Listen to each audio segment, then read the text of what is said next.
FM signals, 1 AM signal, and worldwide on WGNSradio.com. You can listen to us anywhere. We are WGNS Murfreesboro. The Good Neighbor Network, FM 101.9 and AM 1450 Murfreesboro, FM 100.5 Smyrna, and online at WGNSradio.com. This is the Roundtable. A look at the news, views, politics, and people that are shaping Rutherford County. Good morning, everybody.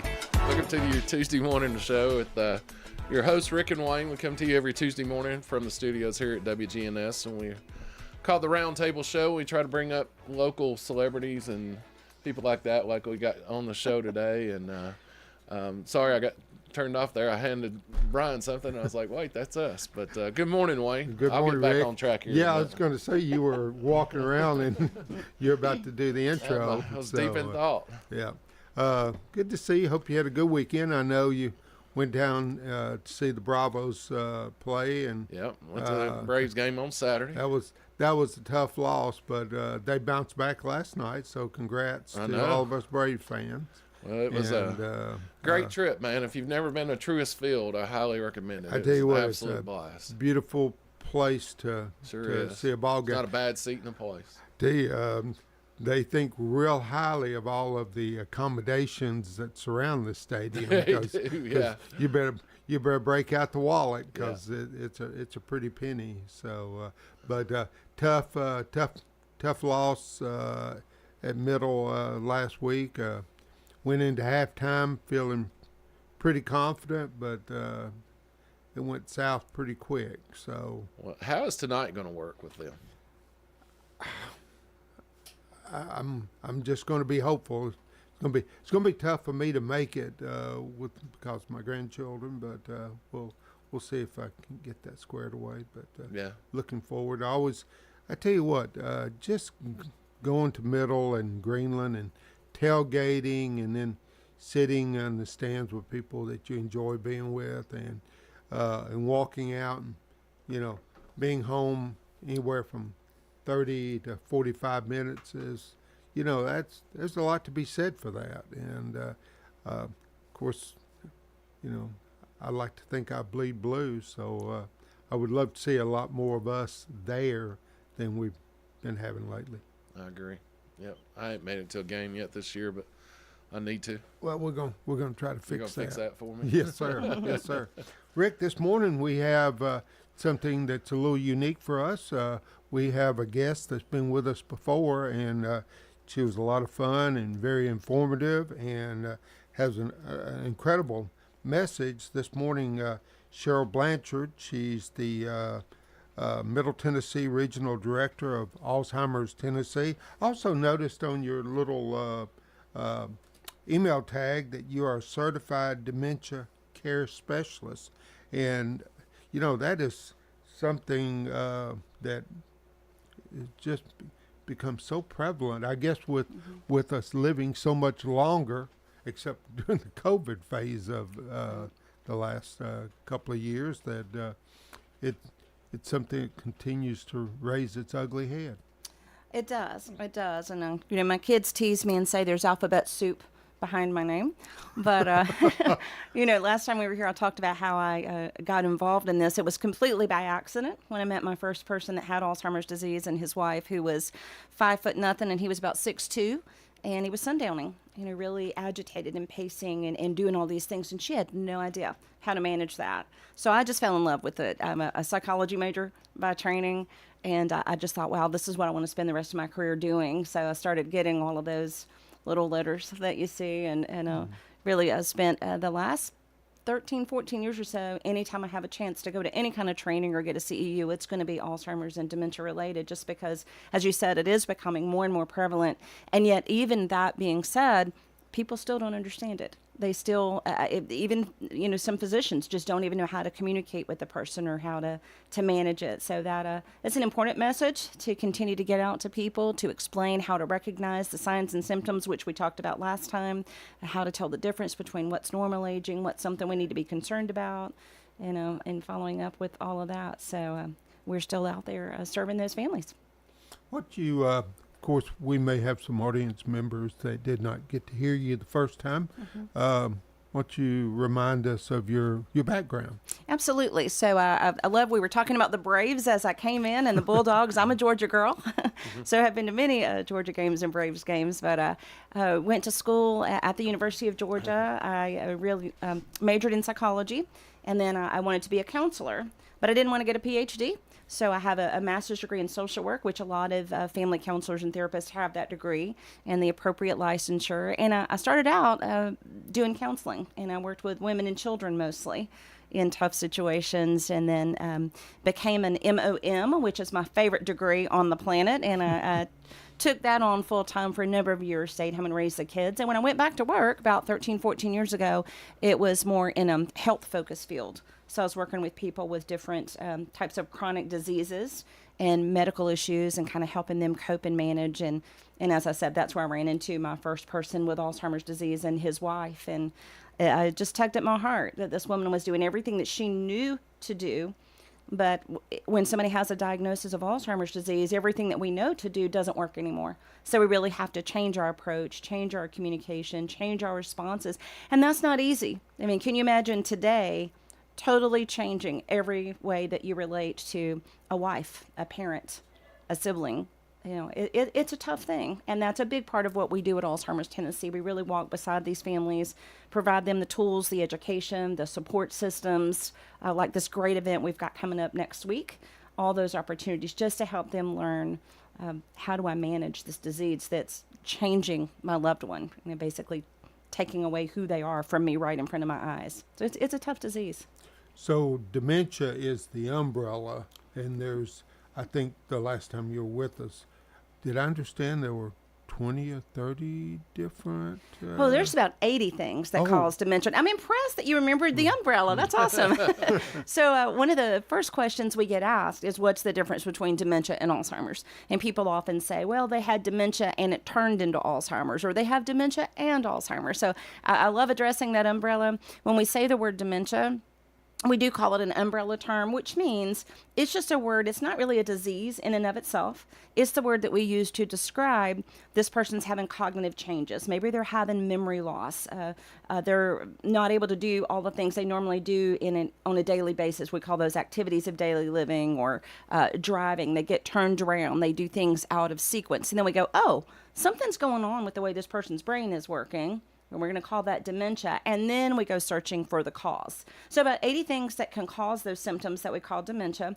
But the really great thing about that is a lot of those are reversible.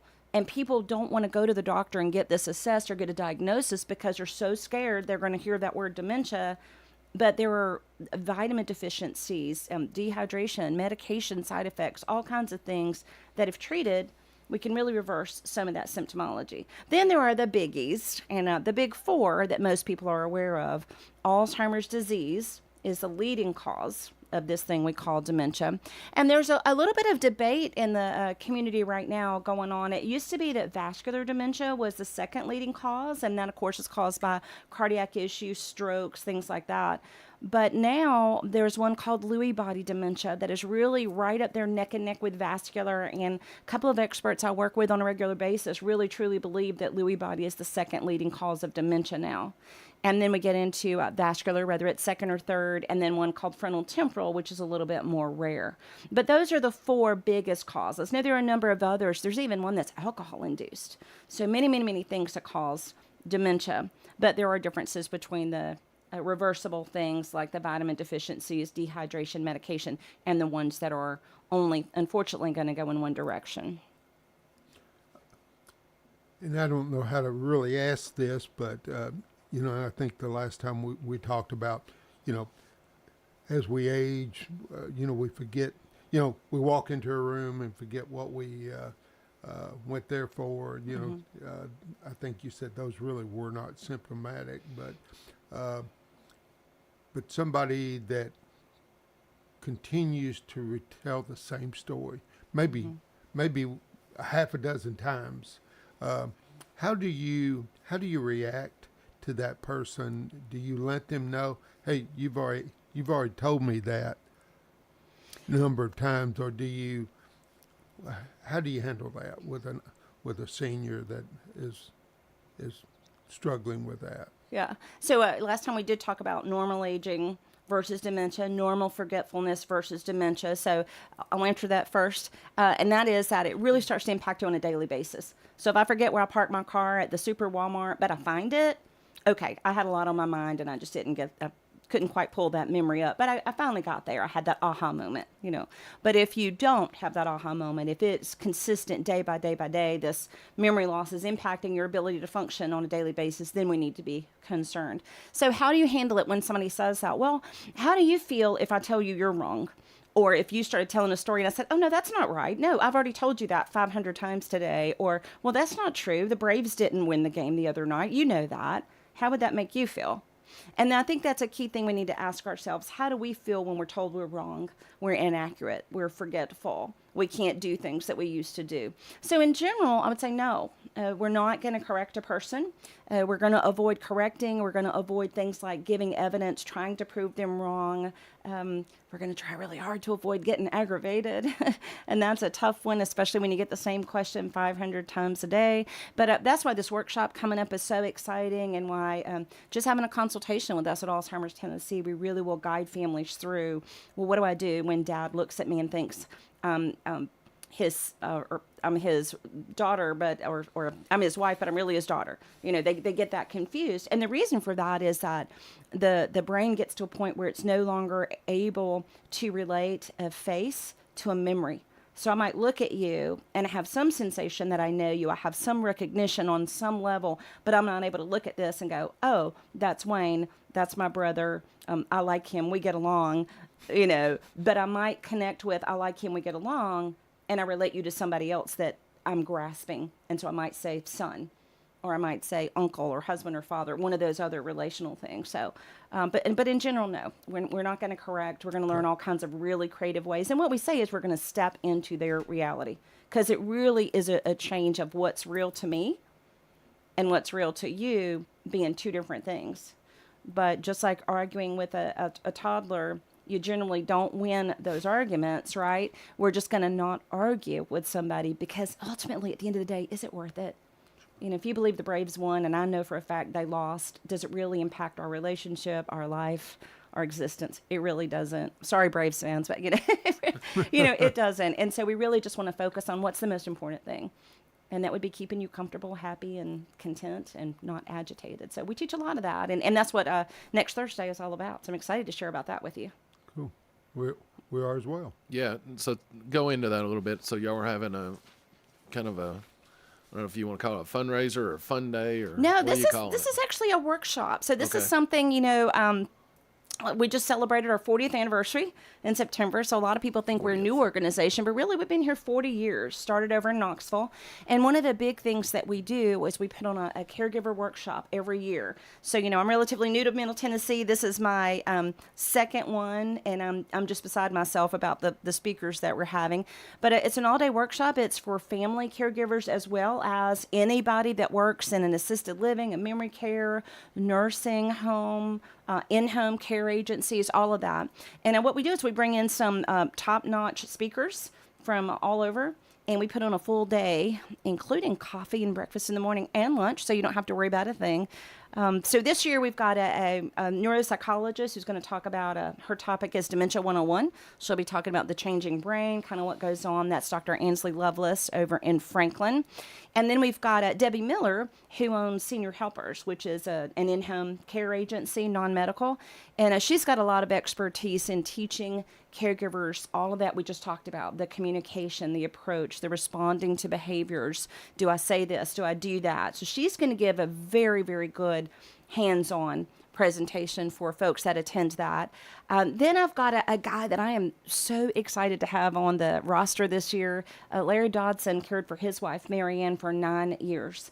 And when I met him and heard him talk for about 10 minutes, I said, I got to have this guy. He just learned to be creative. So all the things that I teach families to take a different approach, to take a different response to a behavior, he just figured it out. And he got very, very creative. And he'll tell people, my goal was to keep her happy. So if I had to go along with some story, which people want to call lying, and it's really not lying. If you step into their reality, it's not lying at all. But that's why a lot of people don't do it. He just said, I went along with it, and she was happier. You know, I quit arguing. I quit trying to prove her wrong. So he'll be speaking about, from a husband's perspective, being a caregiver. And then we've got a panel at the end with Donna Sella and her group from Elder Care, and they're going to talk about caregiving milestones along the way. You know, so often families get too far into this and they haven't made preparations. They haven't done things like get a power of attorney, make healthcare decisions. Like they don't even know that non-medical in-home care, assisted living, and memory care is not covered by Medicare. So they get to the point where they think, okay, we need these things, and then they have no way to pay for it. So we talk about what plans do you need to put in place? How do you do all this in advance? So like I said, it's a full day. It's called Caring and Coping. It's $25 for family caregivers, but if there's a family person that wants to come and can't afford that, they can contact me directly. $45 for professionals, social workers, and administrators that will get CEUs for them. So just a great day. Really super, super excited about next Thursday. It'll be over in Brentwood. We've partnered with Brentwood Baptist there. They're giving us a room to host this in, and they'll be hosting us. So I hope we can get this on the WGNS community board. Fantastic. This is an amazing opportunity for people that are dealing with maybe people our ages, my age anyway, that are starting to struggle with this issue. And believe it or not, that our age is getting younger and younger. Just had somebody the other day tell me that somebody that was, I think, 45 had just been diagnosed with Alzheimer's disease. So there's certainly an early onset Alzheimer's disease, which means if they're only 45 and they've got kids, their kids are elementary school, middle school age. I've got 2 young caregivers that are, they might yell at me, maybe 30, but upper 20s maybe, young women that are both taking care of their parents who were in their early 60s who developed dementia. And then when we look at the other 2 that I mentioned, frontal, temporal, and Lewy body, those do tend to impact people at a much younger age. You know, we think Alzheimer's disease and we automatically think, oh, that's older people. Well, I don't know what that means anymore, because the closer I get to older, it's not old. But typically we think of Alzheimer's as at least 65 and older, and then early onset as under 65. But we've got these frontal, temporal, and Lewy body. We're seeing people in their 40s and 50s. You're still working at that age. You may still be raising children at that age. So they're truly devastating diseases. And you were saying earlier, so Medicare and Medicaid doesn't really pay for memory care services, right? Medicaid can, but it's pretty difficult to qualify for that program because obviously, you know, you can't have a lot of money, can't have a lot of resources. You have to meet the requirements for the program they call choices. There are some ways that families can work with elder law attorneys or other advisors to set up trusts that'll pay for that person's care. But again, those are the kinds of things you don't know unless you talk to somebody who can share with you. So even as we're working with families and looking at, all right, what's your plan? How are you going to pay for it? Where's the money coming from? We kind of guide them to the community resources that can help walk them through that as well. But yeah, big push. Medicare does not pay for what we call non-medical in-home care. So that's your agencies that just come in and stay with mom or dad. But, you know, we really see a lot of folks pushing back on that because it has to be a medical reason for Medicare to pay. Of course, that's your medical insurance. So if you can't do something for a medical reason, maybe a little more care is covered. But if you're doing it for what we call a non-medical reason, it's not. But isn't Alzheimer's disease a medical reason? If I can't feed myself because I can't move my hand, what's the difference between I can't feed myself because I don't remember what a fork is or how to put the fork in the food and get the food to my mouth? So it's really an interesting thing. But it is a disease of the brain, so why is that not a medical issue? Because it's care for activities of daily living. And really, Medicare doesn't, let me go back and correct that, it really isn't going to pay for somebody just to come and sit in the home with you either. Sure. Just to have somebody sitting with you caring for you. And so non-medical care with, when you talk about home health, that's like the hospital, you leave the hospital, the doctor orders home health care for you. That's a medical treatment. You either have to have a skilled nurse or skilled physical therapy or speech, and your Medicare will pay for that, but it's not long-term. Right. If you go into rehab, you know, your Medicare will pay for that, but that's also not long-term. So what we're looking at is when it's time to go into long-term care, what we used to call nursing homes, we now call skilled nursing facilities. The majority of people in the state of Tennessee that are in long-term care are paid for by Medicaid. It's very expensive, and Medicare doesn't pay for that either. So it just gets really difficult for families when they realize they need this help, and no matter how great their insurance policy is, it's not going to pay for it. The things that do pay for that in-home care or memory or assisted living would be if you have long-term care insurance. I'm a big fan of long-term care insurance. So having that, having the Medicaid, which we talked about, is kind of difficult to qualify for, and then some veterans benefits will pay for that as well. But regular insurance and Medicare does not. You're listening to the Middle Tennessee Regional Director of the Alzheimer's of Tennessee, Cheryl Blanchard. We're going to take our first break. We'll be right back with you in just a minute.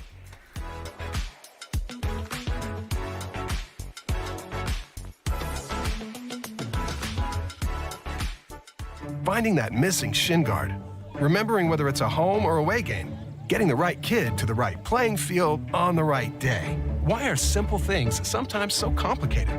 Thankfully, with auto owners, insurance doesn't have to be one of them. We work with independent agents who keep insurance simple so you can worry about more important things, like not being that fan. Oh, come on, Ref! That's simple human sense. Rayburn Insurance in Smyrna. Come see me, Rick Hall, at Rayburn Insurance in downtown Smyrna today. Middle Tennessee football fans, are you ready to score big? We have an unbeatable ticket offer that will blow your mind. Experience the thrill of the game with sideline reserved seats for only $24 or end zone reserved seats for just $18. Join us inside Floyd Stadium for an unforgettable home MTSU football game. Don't miss out on this amazing opportunity to witness our favorite local team in action. Get your tickets now and be a part of the excitement. Head to GoBlueRaiders.com/tickets to purchase yours and secure your spot at the game. Go Blue Raiders! Hey, it's Scott. When it comes to health, there are numbers that every man needs to know, including our very own testosterone numbers. I recommend going to Low T Center, where they make it quick and easy to get your levels checked, and it's only $25. You walk in, take a simple blood test, and with their on-site lab, you'll know your results in about 25 minutes. Low testosterone levels can make you feel tired, grumpy, cause lack of motivation, and drive. It can also raise your cholesterol, cause weight gain, and loss of muscle mass. Go to lowtcenter.com now to book your appointment. Low T Center, reinventing men's healthcare. Learn to make money 5 ways with rental real estate. Double your money with apartments. And get your map to financial freedom. And that map starts with a free workshop. Sign up now at lifestylesunlimited.com. Click on the Join Free Workshop tab and attend online or in person. That's lifestylesunlimited.com. lifestylesunlimited.com. Again, that's lifestylesunlimited.com. Limited seating, unlimited potential.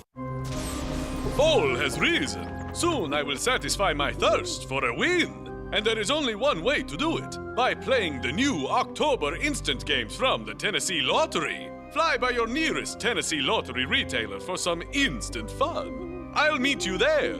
You can count on it.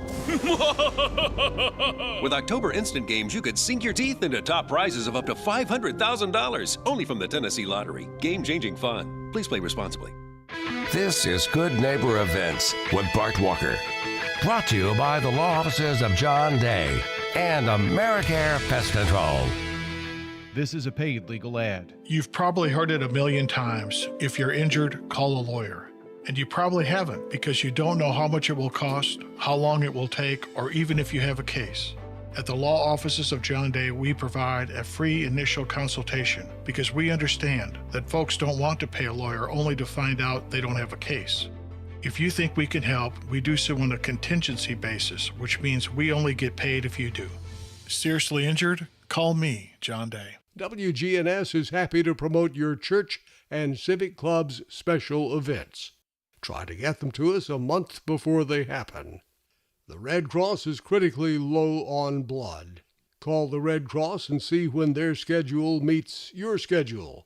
Phone 800-RED-CROSS. Don't forget those ghost tours this weekend at the Sam Davis Home in Smyrna. Just a couple of weeks left for the farmers markets. The farmers market at the Lane Agri Park is every Tuesday and Friday morning from 7 until noon. That's at the Lane Agri Park at 315 John R. Rice Boulevard. Then the Saturday marketplace around the Rutherford County Courthouse. That's Saturday mornings from 8 until noon. Our hats off to the Main Street program for giving us the Saturday morning marketplace. And while you're in the downtown Murfreesboro area, check out those scarecrows as well as sculptured pieces all around the historic area. Thank you, Main Street. And at the same time in Smyrna, the farmers market's right there at the train depot. Those are WGNS Good Neighbor events. Good neighbor weather. Skies become mostly sunny here this afternoon with a high in the upper 70s. Tonight, increasing clouds, a low near 49. Wednesday, cloudy, a high around 80. I'm meteorologist Jennifer Wojcicki for News Radio WGNS. Currently, it's 53. WGNS is powered by Middle Tennessee Electric. United Communications, NTE's internet company, keeps growing. It announced in August a multi-year project expansion. It will create 1,400 route miles of new fiber optic lines capable of delivering multi-gig internet service. This is the Roundtable from News Radio WGNS on FM 101.9 and AM 1450 Murfreesboro, FM 100.5 Smyrna, and worldwide at WGNSradio.com. And good morning and welcome back to Mornings with Rick and Wayne. This morning we have Miss Cheryl Blanchard, who is the Regional Director for Alzheimer's Tennessee, Middle Tennessee Director. Right. And, this issue or disease just affects so many families, if not most families. As far as Alzheimer's as a disease, when the onset began, how does it normally progress, and what does it do to the brain? Well, it's really a brain disease, and I'll tell you, this is a great time to ask this question because I just attended a 2-day research symposium that we put on, so my brain's exploding with new information. But one thing is it's not inevitable. We'll talk more about that. But when somebody initially gets a diagnosis, it's really already moved along fairly well. We know that Alzheimer's disease in particular begins developing long before we see symptoms.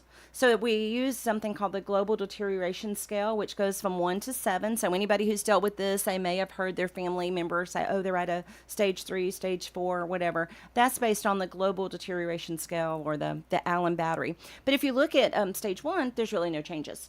Stage 2, there's really no changes. Stage 3, you might do things like forget your keys a little more often or forget where you parked the car. If so, we probably are all 3 in trouble because we do that. But remember, I talked about that aha moment. You remember. Sure. You remember and you find it. So really, a lot of times, it's probably 3.5 or so before somebody actually gets a diagnosis. Factor into that you don't want to go and you don't want to know and you won't go to the doctor, and maybe we're around to stage 4. So stages 1, 2, and 3 may not be anything going on, but the disease is developing. There might be some little minor things that you miss. We fill in the blanks for each other. But initially it starts with that, with Alzheimer's disease. Now the others are a little different in the way they present. But basically the first 2 things we're going to notice is that short-term memory loss that's consistent. I didn't just forget my car today, but the rest of the week I was fine. It's every day. It's every day you say, hey Cheryl, I'm picking you up tomorrow to take you out to lunch. I'll be there at 1 o'clock, so be ready. And then you show up and I'm like, oh, what are you doing here? Well, Cheryl, I told you yesterday I was coming to pick you up. Did you? And that's where you're going to avoid reminding me and telling me, yeah, you did. You're saying, yeah, I must have forgot to tell you. So it's that kind of forgetfulness. Word finding becomes a problem. You'll see one of the early signs is that thing, that thing over there that you're talking to, so I can hear you. And you say, oh, you need the microphone. Yes. I need that microphone. You're filling in the gaps for me, but I'm forgetting words, getting lost in conversations. So like we get back around here and maybe you guys will bring up the Braves again. I said, oh, you've been to a Braves game? And you're like, wow, we just had that conversation 15 minutes ago. Those are the kinds of things. Sequencing, difficulty following a recipe, playing a game. Those things continue to progress. And again, specific to Alzheimer's disease, as that goes on, we may start to experience more issues with the sequencing. So we'll see people unable to dress themselves anymore appropriately because they might put their shoes on first and then their socks. They know they're supposed to put them on both, but they forget the order. They forget that sequence. That also becomes a problem with following a recipe, maybe playing a game. As families are getting together for the holidays, Grandma's made the same pumpkin pie the exact same way for years. This year she starts messing up. She gets lost and can't quite follow those steps. Or maybe she plays games with the children, just can't do it anymore. Those are warning signs that something's going on.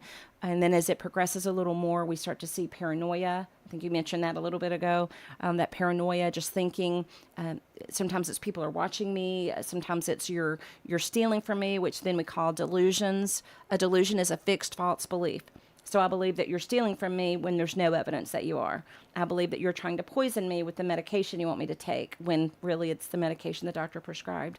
All those kinds of things are delusions. I think my children never come and see me, but they just left about 4 hours ago. But because of my short-term memory, I've forgotten that. So I have those feelings that they never come.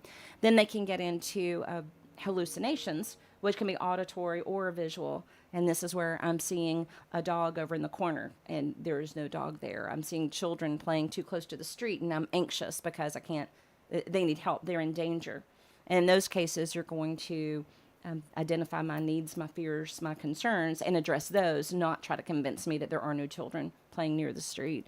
So those come on a little bit later. Those come on actually much earlier in some of the other dementias. And then as it continues to progress, it's much like watching an infant go through toddlerhood, childhood, and adulthood. We kind of go in reverse order now. So when you get to the end stages of Alzheimer's disease, really you're not able to manage your basic activities of daily living. They'll look at a fork and they'll look at a plate of food and not understand that I picked that fork up and used it to get the food in my mouth. They also have some visual changes, so it may be that I'm looking and I don't even see that in front of me because of the way my vision is impacted. So I'm not eating, not because I'm not hungry, but because I don't see the food, or I don't remember the mechanics, or I don't recognize that this rumbling in my stomach means I'm hungry and this food would resolve that for me. So all of those pieces that work together. And then as we progress toward the end stage Alzheimer's disease or stage 7, then the person becomes really as dependent as an infant is on somebody for all of their care. So it starts off Alzheimer's with really just little things that a lot of us experience, which is why it's missed for so long. I forget things all the time. But thankfully I have things like an Alexa or my GPS or friends to help me that share those memories that can help me retrieve that memory. Would a traumatic event enhance the symptoms? Would they progress because of something that may have, maybe the loss of a loved one or something along that line? Would that enhance that progression? Yes, it really can. So anything that's super stressful, a lot of family strife, we warn families all the time. Well, warn is a strong word. We educate them that when you move, I'm going to move Mom to my house from California. Okay, that's great. And that's good, and she needs that. But just be aware that this is really going to have an impact on her for a while. Now, that kind of change, it's just a drastic change. Everything that she had learned where it was and how to get around in her house has now been taken away, all of those safety nets. So we see an increase in confusion, agitation, maybe some of the behaviors that we see with Alzheimer's. That'll typically settle out. Deaths are particularly difficult because they don't understand.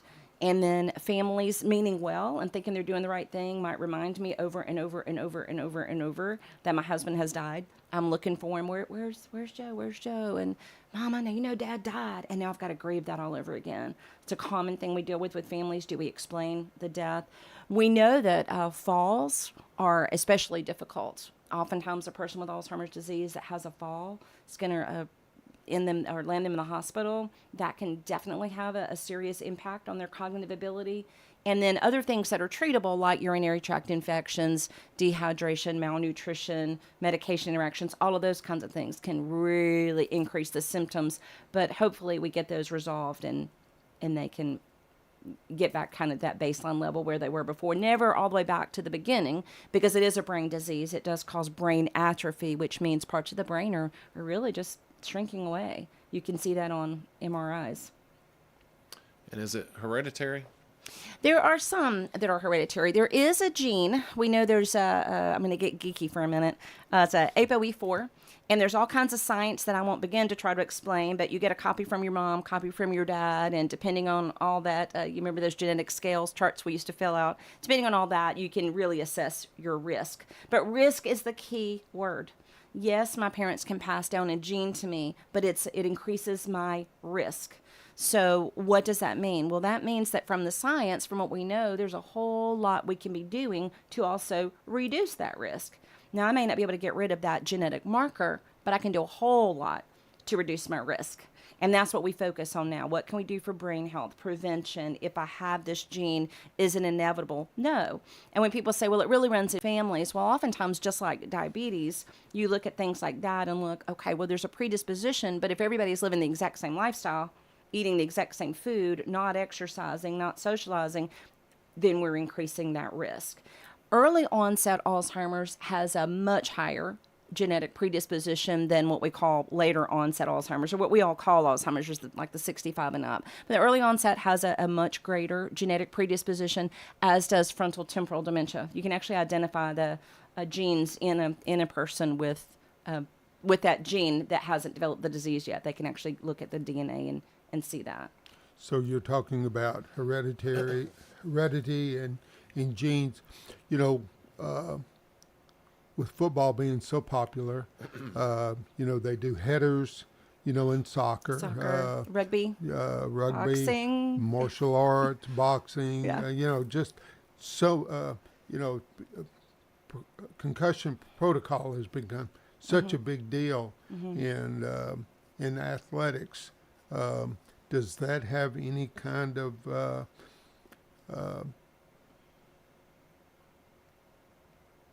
and I'm struggling here myself. That's okay. I've got a link. Let's go with link. yeah, Absolutely. Link, yeah. Absolutely. Yeah. There is indisputable evidence that repeated concussions, and this can be when you're young, because, you know, I teach at college. I think I'm at MTSU. I speak at MTSU. I'll be going over there in a couple of weeks here again to teach some of those students. And when I talk about how many brains do you get? One.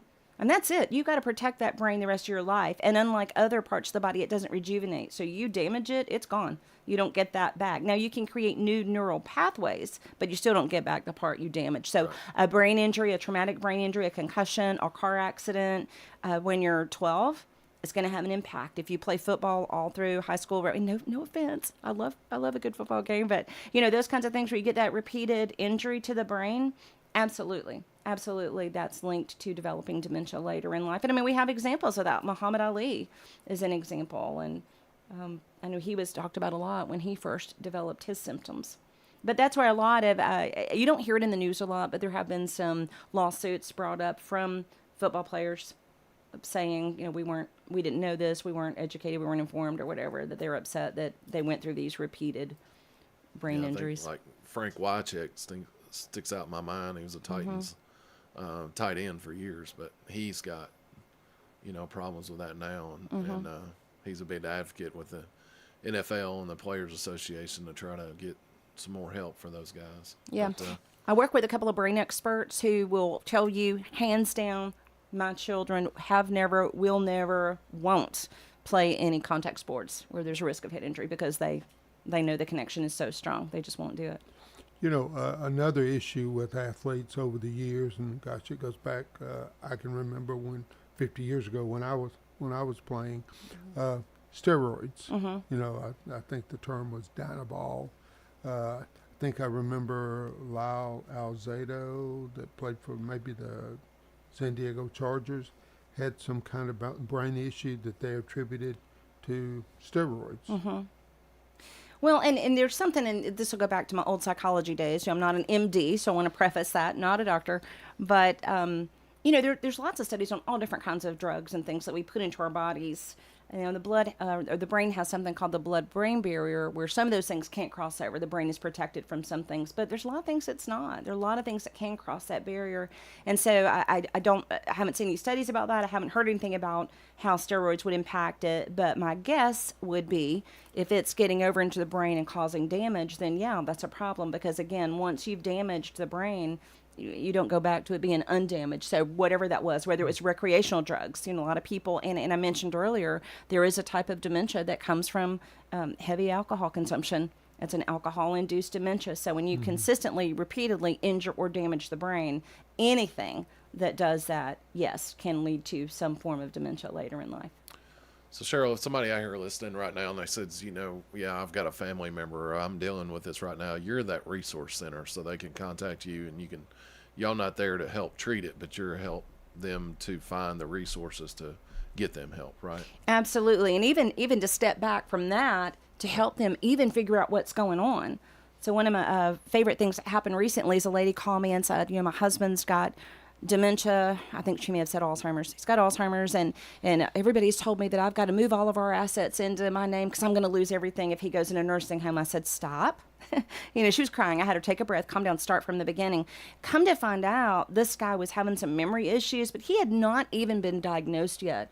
So this could be one of those things I talked about, a vitamin deficiency, some kind of something going on impacting his brain. So the first thing we do is go back and say, what do we know and what do we not know? And we're going to direct them to a doctor and a neurologist, a gerontologist. We'll help them at least get a diagnosis. Particularly with Lewy body, we want to know, is it Alzheimer's or is it Lewy body? Because they have to be treated very, very differently. So we start there. What's going on? What are your concerns? All right, what kind of plans do you have? What do we need to talk about? And we'll guide them all the way. So it's from even thinking something might be wrong with mom, we need to find out what's going on, all the way through the very end of, okay, we really need to think about palliative care and hospice. We'll just stay with them. And the really great thing about it is once you get involved with one of our regional offices, that's who you're going to talk to. So there are people I've been talking to for 2 years since I got here, and they still come to the support groups. They still come to events like the Caring and Coping, and they're still working directly with me right here in the community. Well, hey, we're going to take our second break real quick. You're listening to the Middle Tennessee Regional Director, Cheryl Blanchard with Alzheimer's Tennessee, and we're going to come back, have your pen and paper ready. We're going to give you Cheryl's information out, as well as we'll recap again this event they're having next Thursday, the 19th.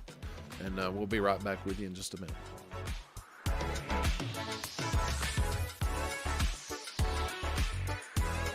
Locally owned Cover My Assets Insurance Group can help you with all things Medicare. Do you want to deal with a stranger from an 800 number or a local agent? At Cover My Assets Insurance Group, we work with many carriers all over Tennessee and surrounding states to get you the best coverage. One size does not fit all. Give us a call today at 615-345-0411 or find us on the web at covermyassets.com. That's covermyassets.com. Hi, this is Chip Walters with Exit Realty Bob Lamb & Associates. You might know me as the voice of the Blue Raiders, but I want to be your trusted advisor in real estate. Whether you're buying or selling, it's time to choose Chip. Do you have a growing family and need to upsize? Are you an empty nester now and need to downsize? Are you thinking of selling your current home but just worried you can't find something else? Well, it's time to choose Chip. I'm looking to be your trusted advisor in real estate. I'm Chip Walters with Exit Realty Bob Lamb & Associates. This Halloween during our Clown Town, The Awakening, the ghouls at Splashes, a frightful car wash filled with ghosts and angry clowns, stand ready to give you the fright of your life. Find Splashes Car Wash Halloween schedule on Facebook under Splashies. Here at Bud's Tire, we make buying Michelin tires simpler. I'm Allison Mitchell with Bud's Tire Pros. We offer a straightforward approach to service, including nationwide warranties with every purchase. Stop in today to see our full lineup of Michelin and BF Goodrich tires. For whatever you drive, Michelin and BF Goodrich have a tire to fit any need. Bud's Tire Pros, hassle-free, guaranteed. We're located on East Main Street, exactly 3 miles from the town square, 1 mile past Rutherford Boulevard. Visit us online at budstireprostn.com. My weight, it is such a personal subject that I don't even talk about it to my husband. For years, I have felt ashamed of my weight, but not anymore thanks to Magnolia Medical Center. There, I received a special weight loss injection that has changed my life. The individual patient care that Magnolia Medical Center provides is what makes the practice so unique. A talented team of experienced medical professionals work together to achieve success for their patients. Thank you, Magnolia Medical Center. Online at magnoliamedicalcenters.com. Woodbury Road Baptist Church invites you to worship with us this Sunday morning at 10:45. If you can't make it in person, listen to WGNS Sunday morning at 10:15. Find out more at woodburyroadbaptist.org. We look forward to worshiping with you this Sunday. This is the Roundtable from News Radio WGNS on FM 101.9 and AM 1450 Murfreesboro, FM 100.5 Smyrna, and worldwide at WGNSradio.com. And welcome back to Tuesday Mornings with Rick and Wayne. And this morning we have Cheryl Blanchard, who is the Regional Director for Middle Tennessee's Alzheimer's of Tennessee. Alzheimer's Tennessee. Yeah. So, boy, just great to have you this morning. Thank you. So good to be back. You really make us worry about how we talk, because if we forget something, we're like, oh, here it comes. No, as long as it comes back, because remember the aha, as long as you have that memory. My enunciation has never been very good. Been so tired ever since. Hey, I want to talk about your organization. Then, like I told everybody before the break, we're going to kind of give out some numbers and websites and locations of stuff you got come up. But how are you guys funded? So with Alzheimer's Tennessee, y'all are .org type organization. Are y'all off donations, or how are you funded right now? Yeah, well, we are a 501c3 nonprofit, have been for 40 years. We are independent, so we're Alzheimer's Tennessee because we're just in the state of Tennessee. We're not affiliated with any other national organization. So the great thing about that is when folks do support us, they know that money is going right back into the community. So it all stays in Tennessee, but anything we do here in Middle Tennessee, those funds come back to me to put right back into Rutherford County and the surrounding areas to serve the families right here. And I love every time I get to say that everything that we do has a local impact and all funds raised stay local. So as a nonprofit, we do have to do lots of fundraisers. So anytime if you see something coming up, love to have you guys come out. Any business people that are listening that want to find out about maybe coming on as a corporate partner or a corporate sponsor for these events, absolutely love to talk with you about that. And again, know that if you do that, that money does stay right here in the community. Two big things we've got coming up are Saturday, April 20th is our big walk. A lot of nonprofits do walks, and the reason is walks work. People are familiar with walks, you get involved. But this year I feel like I've hit the big time. This will be my third walk since coming on as regional director, and we actually are going to be at the park at Harlansdale Farm in Franklin. If you've been there, it's a beautiful venue. You know that. If you haven't, you need to be there. We've got a great local country band coming out, Billy Tarkington and Bonafide Outlaw. A lot of folks are fans of theirs, so coming out for a free concert. We're also got the Nashville Line Dancers coming out. We've got Bonnie the Mini Horse from right here in Murfreesboro that's going to be there for everybody to visit with and have their pictures taken with. Star Wars characters are going to be walking around. I mean, it is going to be an event.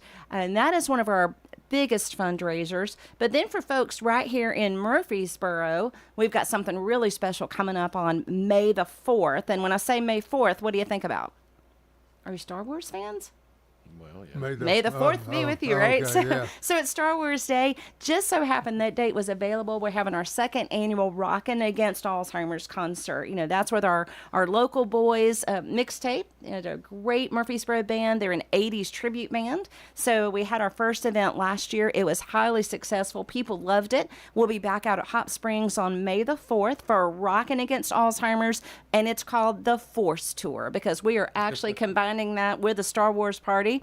So whether you like dressing up in 80s attire, as you know, if you attend a mixtape concert, that's what you do, or if you like Star Wars, either way, we have got you covered. That is a great event. Those tickets will be on sale as we approach the May the 4th date. Those will be on the Hot Springs website. So fundraisers are huge. We also just accept all kinds of gifts and donations. We take memorials for people. So if someone dies, you know, sometimes you say, hey, in lieu of flowers, will you do this?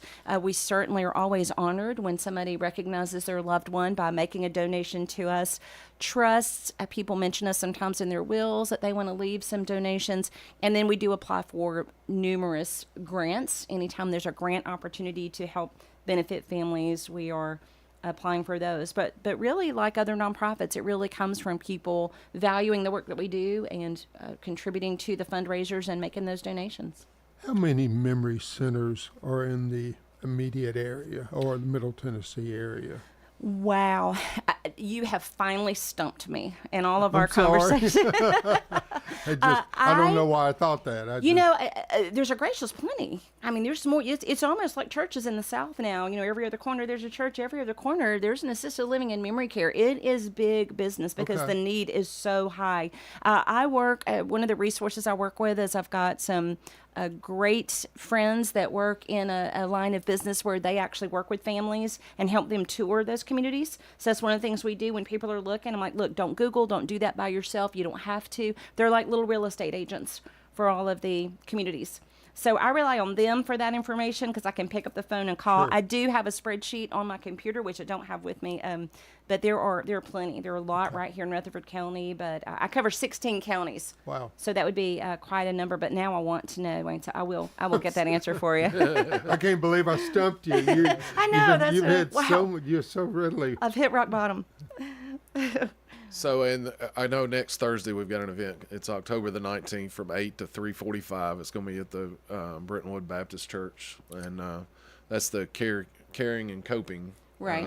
And I guess if you're in the industry, you can go and get your CE credits there, or if you've got a caregiver that you've got a loved one or somebody you might be taking care of, that you could gain some knowledge by that day. And you said, I think if you're a caregiver, it's $25.